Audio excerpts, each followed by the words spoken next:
अस्सलाम वालेकुम नाजरीन।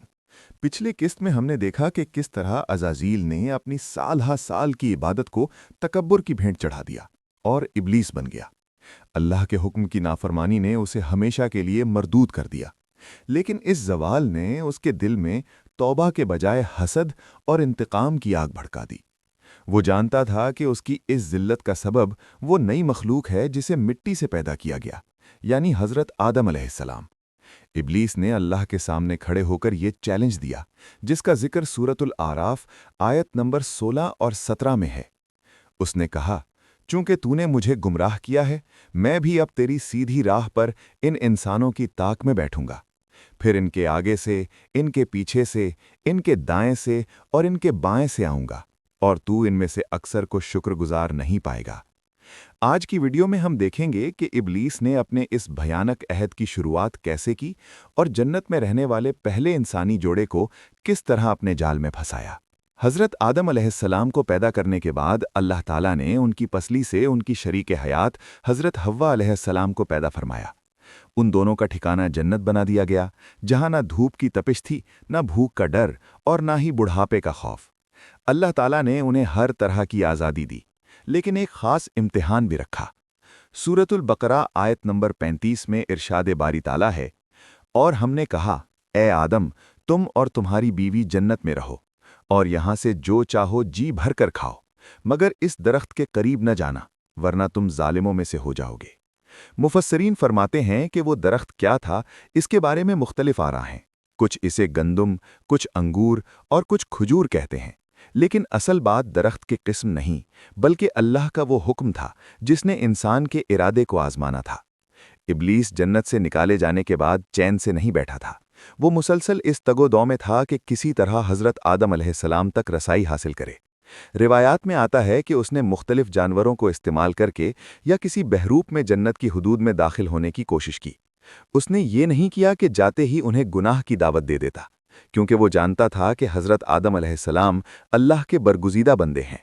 उसने हमदर्दी का लबादा ओढ़ लिया। वो उनके पास एक खैरख्वाह बनकर आया। सूरतुल आराफ आयत नंबर 20 में शैतान की इस चाल का जिक्र यूं मिलता है, फिर शैतान ने उन दोनों के दिलों में वसवसा डाला, ताकि उनकी शर्मगाहें जो उनसे छुपाई गई थीं, उन पर जाहिर कर दे, और कहने लगा, तुम्हारे रब ने तुम्हें इस दरख्त से सिर्फ इसलिए रोका है कि कहीं तुम फरिश्ते न बन जाओ या तुम्हें हमेशा की जिंदगी न मिल जाए। इब्लीस ने इंसानी फितरत की दो बड़ी ख्वाहिशात को निशाना बनाया, ताकत यानी फरिश्ता बनना और बका यानी हमेशा जिंदा रहना। जब इब्लीस ने देखा कि वो अब भी हिचकिचा रहे हैं, तो उसने कायनात की सबसे बड़ी झूठी कसम खाई। सूरतुल आराफ आयत नंबर 21 के मुताबिक, और उसने उन दोनों के सामने कसम खाई कि मैं यकीनन तुम्हारे खैर ख्वाहों में से हूं। हज़रत आदम अलैहिस्सलाम मासूम थे। उन्होंने सोचा भी न था कि कोई अल्लाह की झूठी कसम भी खा सकता है। इब्लीस ने बार बार वसवसे डाले, यहां तक कि उसने उन्हें यकीन दिला दिया कि इस दरख्त का फल चखने में ही उनकी भलाई है। आखिरकार वो लम्हा आ गया जब इंसानी इरादा इब्लीस के मुसलसल हमलों के सामने थोड़ा सा लरस गया। हज़रत आदम अलैहिस्सलाम और हज़रत हव्वा अलैहिस्सलाम ने उस ममनुआ दरख्त का फल चख लिया। जैसे ही उन्होंने फल चखा, अल्लाह का वो इंतज़ार सच साबित हुआ। उनके जन्नती लिबास उनके जिस्मों से जुदा हो गए। सूरतुल आराफ आयत नंबर 22 में बयान है, फिर जब उन दोनों ने उस दरख्त को चखा तो उनके सित्र यानी शर्मगाहें उन पर खुल गए और वो जन्नत के पत्तों से अपने आप को ढांपने लगे। ये मंजर कितना इबरतनाक होगा। वो हस्ती जो पूरी कायनात में मुअज़्ज़ज़ थी, अब परेशानी के आलम में पत्तों के पीछे छुप रही थी। तब अल्लाह की जलाल वाली आवाज़ गूंजी, क्या मैंने तुम्हें इस दरख्त से मना नहीं किया था? और क्या मैंने तुम्हें नहीं बताया था कि शैतान तुम्हारा खुला दुश्मन है? यहाँ कायनात ने एक अजीम सबक देखा। एक तरफ इब्लीस था जिसने गलती की तो तकब्बुर किया और कहा कि मैं बेहतर हूँ।